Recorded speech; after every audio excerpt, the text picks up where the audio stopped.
So how do you use it? Well, you need to have the PE ratio valued against something. So a PE ratio can value a stock by comparing a stock's PE ratio against a benchmark. So what are some of the benchmarks you can use? Well, you can use a stock's PE ratio, again, how valuable the stock is with regards to its earnings per share against the entire market. So you can take a stock's PE ratio and compare it against the average of a large market, whether it's the S&P 500, the NASDAQ, for example, maybe a market segment benchmark, to kind of see exactly how valuable that stock is. If the stock's PE ratio is much higher than the average, maybe that stock is overvalued.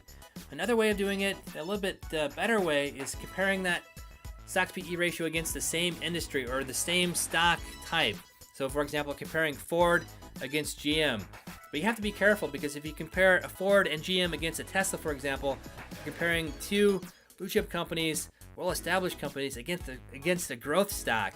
So you can't really do that either. You have to compare it against companies in the same market segment and the same type of stocks. Blue chip stocks against blue chip stocks, growth stocks against growth stocks. And you can also compare a PE ratio against a company's average in the past. So for example, you can do this with Ford, for example. Is Ford overpriced currently? You can compare it to a prior PE ratio from Ford. Also take a look at its earnings to see if that earnings per share is higher than it was in the past. Again, considering that you don't think there's going to be a lot of growth in Ford, that PE ratio should stay about the same. The stock's price can increase over time as earnings increase over time, but the PE ratio should stay relatively stable.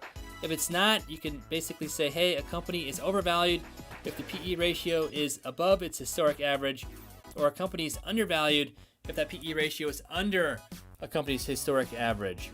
Again, because price to earnings is kind of taking out the price of the stock with regards to evaluating whether it is expensive or not.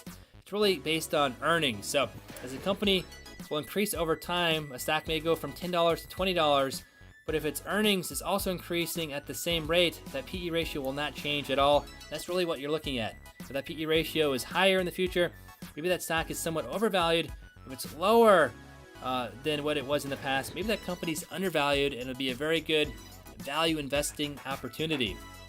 So that's how I use PE ratio.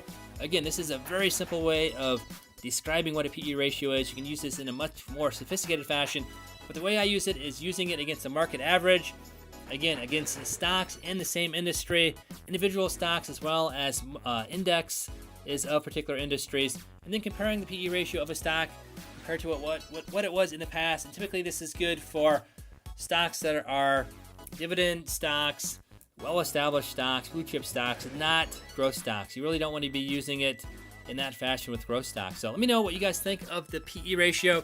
Again, I just wanted to do a very quick review here. It can get much more sophisticated, but just wanted to introduce to you guys what is a PE ratio, how is it calculated, what does it tell an investor, and how can you use it to evaluate stock picks in the stock market. Again, if you guys have any great video ideas, if you guys have any questions on this video, other videos, please let me know in the comment threads down below. I'm always looking for new topics to read up on and new videos to put out kind of based on what your guys' interest is. So please let me know in the comment threads down below.